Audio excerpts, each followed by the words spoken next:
안녕하세요. 크립토노마드입니다. 카카오 사태가 온 나라를 흔들고 있는 모습입니다. 워낙 문어발식 사업 확장의 상징으로도 비춰지는 기업이다 보니까 조금 과장해서 표현하자면 카카오 데이터 센터가 가동 중단되니까 온 나라가 멈추는 듯한 그런 느낌까지도 드는 것 같습니다.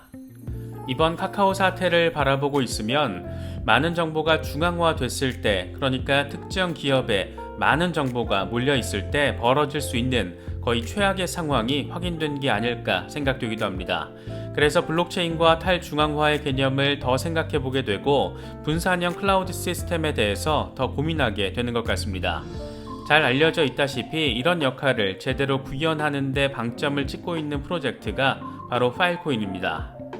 파일코인은 쉽게 말하면 분산형 클라우드 시스템을 구현하기 위한 블록체인 프로젝트입니다. 지금처럼 중앙화된 기업의 서버에 정보를 저장하는 게 아니라 분산화된 사용자의 컴퓨터를 연결시켜서 남는 저장 공간을 함께 이용하는 방식입니다. 예를 들어서 내가 구글에서 파일코인을 검색했을 때 중앙화된 구글 서버가 악용되거나 잘못됐을 때 검색 결과를 전달해주지 않을 수도 있습니다. 아니면 이번 카카오 사태처럼 데이터 센터가 가동이 중단되면 정보의 흐름 자체가 아예 멎어버리는 그런 상황이 벌어질 수도 있다는 걸 우리는 이제 체감적으로 알게 됐습니다. 중앙 집중화된 정보 시스템의 한계점이 노출된 것이기도 합니다. 하지만 이게 여러 사용자의 컴퓨터를 연결시켜서 저장 공간을 함께 활용한다면 탈중앙화된 저장 공간 구현이 이뤄지게 되는 것이고 어느 특정 기업이나 개인이 정보를 통제해서 악용하는 상황을 차단할 수가 있습니다. 웹 3.0 시대, 탈중앙화 시대의 정보 저장을 이야기할 때 왜 파일코인이 자주 언급되는지 느낄 수 있는 부분입니다. 하필 우리나라에서 카카오 사태가 벌어졌을 때 해외 크립토 저널리스트가 파일코인의 특징과 의미를 꽤 잘 정리해 줬는데 눈에 띄는 건 어쩔 수 없는 것 같습니다. 블록체인 고유 기술을 활용해서 정보를 분산화시켜서 효율성은 높이고 리스크는 낮추는 그런 효과를 이끌어낼 수 있다는 겁니다. 이 양반은 파일코인 같은 분산 저장 클라우드 시스템이 결국 구글 클라우드나 애플의 아이클라우드를 대체하게 될 것이다. 이런 아주 전폭적인 분석까지 함께 제시했습니다. 이렇게 비전이 좀 좋다 보니까 한때 파일코인은 지금 들으면 좀 웃기긴 한데 제2의 비트코인 이렇게도 표현되기도 했습니다. 비전 자체가 훌륭하다 보니까 2017년 출시 당시에 이 글로벌 VC들로부터 어마어마한 투자를 받았던 것은 이 파일코인 출시 당시에 관심도를 보여주는 상징적인 사례입니다. 하지만 메인넷 출시가 무려 4번이나 연기되기도 했다라는 점, 메인넷 출시 이후에 시장의 악재가 겹치면서 90% 수준의 폭락까지 경험했다라는 점, 이런 것들은 파일코인의 수식어를 제2의 비트코인 대신 스캠코인으로 바뀌게 만들기도 했습니다. 비전이 훌륭한 건 맞는데 논란도 적잖이 좀 있었다, 이런 정도 정리가 가능할 것 같습니다. 이번 영상에서는 말도 많고 탈도 많았지만 그럼에도 요즘 같은 때 또 이번 카카오 사태를 통해서도 비전 하나가 정말 확실하다라는 것을 다시금 느끼게 해주는 이 파일코인에 대해서 짚어보도록 하겠습니다. 늘상 드리는 말씀이지만 비전이 훌륭하다고 지금 덜컥 신규 매수하시는 것은 무지성 매수의 결과로 이어질 수도 있다는 점 염두에 주시고 최종적인 매수 결정까지는 신중한 고민과 치열한 리서치를 진행하시기를 당부드리겠습니다. 더불어 지금 글로벌 암호화폐 거래소 빙엑스가 저희 채널 구독자분들을 대상으로 몇 가지 이벤트를 진행하고 있는데 특히 트레이딩 챌린지 이벤트에 참여하실 때 빙엑스 거래소 회원 가입 뒤에 이벤트 참여, 그러니까 트레이딩 챌린지 이벤트 참여 신청, 이 사인업을 하지 않고 거래하시는 경우가 있는 것 같습니다. 혹시 이벤트 참여를 원하시는데 이 참여 신청하지 않고 거래하고 계신 분들은 커뮤니티 게시판 공지나 이벤트 영상의 더 보기란 꼭 참고하셔서 이벤트에 참여하실 수 있으면 좋겠습니다. 그럼 이번 영상 시작하겠습니다. 지난해 6월 미국 백악관에서 재미있는 뉴스가 전해졌습니다. 가상화폐를 거품이라고 비난해왔던 바이든 대통령의 기술정책 특별보좌관을 맡고 있었던 팀 우가 비트코인 100만 장자라는 게 세상에 드러났기 때문입니다. 그는 100만 달러에서 500만 달러 상당의 비트코인을 보유하고 있었고 파일코인도 10만에서 25만 달러 규모로 가지고 있는 것으로 나타났습니다. 이 같은 상황은 재산 신고 과정에서 확인이 되어버렸습니다. 이 소식이 상당히 놀라웠던 것은 암호화폐 저격수라고 불릴 정도로 비판적인 어조를 견지해왔던 인물이 거액의 돈을 투자하고 있다는 점 때문이었고, 또 하나는 비트코인과 더불어서 파일코인에도 투자하고 있다는 점에서 그랬습니다. 앞에서는 비판을, 뒤에서는 매수를 진행하면서 진정한 위선의 끝판, 이걸 행동으로 보여준 인물이었던 겁니다. 당시 미국의 정치 미디어 폴리티코는 그의 이런 행태를 놓고 그동안 대외적으로 취했던 태도와 모순되는 행위다, 이렇게 그의 위선을 정면 비판했습니다. 암호화폐 저격수조차 파일코인에 투자했던 것은 이 파일코인이 출시 때부터 상당한 관심을 받았다라는 걸 고려해보면 또 이해할 수 있는 여지도 존재하는 것 같습니다. 파일코인은 2017년 출시 당시에 안드레센 호로위츠와 세콰이어 캐피털 등 지금도 이 산업에서 목소리 꽤나 외치고 있는 VC들로부터 무려 2억 5,700만 달러 상당의 투자금을 유치했습니다. 당시 ICO 최대 모금 프로젝트는 2억 3,200만 달러의 테조스였는데 이걸 그냥 단방에 넘겨버렸던 겁니다. 특히 이 산업의 설계자로 불리기도 하는 세콰이어 자본이 흘러 들어갔다라는 점에서 세력이 선택한 코인이다, 이런 평도 받기도 했습니다.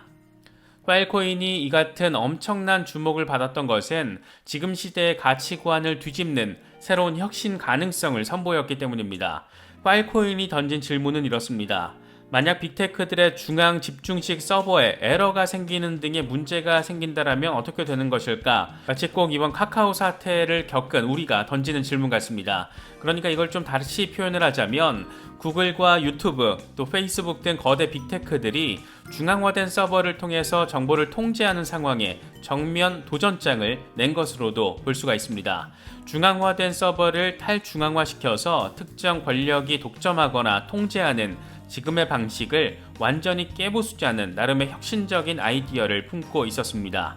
이번 카카오 사태를 보면서 파일코인이 먼저 떠올랐던 것은 어쩌면 당연한 것인지도 모르겠습니다. 그래서 파일코인이 제시한 기술적인 수단이 바로 IPFS, Interplanetary File System, 이렇게 불리는 분산형 파일 시스템입니다. 말 그대로 파일 저장 시스템을 분산시키는 것을 핵심으로 하는데 기업의 서버 역할을 개개인이 하게 만들어서 탈중앙화 효과를 거두는 방식입니다. IPFS는 인터넷에서 전송되는 파일을 여러 조각으로 나눠서 암호화를 한 뒤에 서버 한 곳이 아니라 여러 개인 참여자의 노드에 저장합니다. P2P 방식으로 데이터를 저장하게 되고 누군가 해당 데이터를 요청하면 여러 조각으로 암호화된 파일을 다시 재조합해서 제공하는 방식입니다. 기존 중앙화된 서버의 데이터 보안 취약 이슈를 해결하는 것뿐만 아니라 과다 접속으로 인한 서버 다운, 또 전송 속도 이슈 등도 해결할 수 있게 됩니다. IPFS가 순조롭게 운영되기 위해서는 많은 참여자들이 스토리지 저장 공간을 제공해 줘야 합니다. 개인이 모여서 서버의 역할을 하면서 데이터를 배급하는 게 기본 골자이기 때문입니다. 따라서 이렇게 데이터 저장과 분산의 역할을 하며 기여했을 경우에는 그 인센티브로 파일 코인을 받게 됩니다. 주변 노드가 요청한 파일을 가지고 있으면 바로 보내주게 되고 요청한 파일이 없을 경우에는 다른 노드를 소개시켜주는 시스템입니다. 기본적으로 가장 가까운 노드를 선택해서 데이터를 전송받는 그런 시스템이어서 데이터를 받는 속도 역시 빨라지게 됩니다. 비트토렌트처럼 여러 노드가 요청한 파일을 나눠서 보내주기도 하는데 이럴 경우에는 더 빨리 데이터를 받아볼 수 있게 됩니다.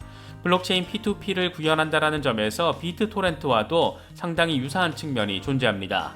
일부 노드에 문제가 생기더라도 다른 노드에 분산 저장되어 있는 데이터를 사용하면서 데이터 이용 장애를 손쉽게 막거나 대체할 수도 있습니다. 특히 IPFS 탈중앙화 웹은 일부 서버에 문제가 생겨도 서버 사용자의 데이터가 사라지지 않는 그런 특징을 가지고 있기도 합니다. IPFS를 통해 데이터를 업로드하면 데이터의 고유 해시값이 생성되고 이 해시값은 파일을 영구적인 이름으로 사용합니다. 이런 파일은 블록체인에 데이터로 저장되는 것이기 때문에 위조나 변조 위험성 역시 낮아집니다. 파일코인을 이야기할 때 프라이버시 또 익명성 이슈가 따라붙는 것은 이런 특징 때문이라고 할 수가 있습니다. 지금까지 설명한 IPFS의 구조가 설계대로만 잘 구현된다면 이건 상당히 이상적이라고 할 수 있습니다. 하지만 모든 노드가 파일을 제대로 보관하지 않고 파일을 받으려고만 한다면 이 시스템은 운영 자체가 불가능해집니다. 그래서 보상 시스템을 만든 건데 데이터를 저장할 공간을 제공할 경우에 원하는 데이터를 스토리지 채굴자로부터 가져올 수 있도록 하는 경우 또 파일 코인 블록이 생성될 때 이렇게 세 가지 상황에 대해서 그 보상으로서 파일 코인을 제공하는 겁니다.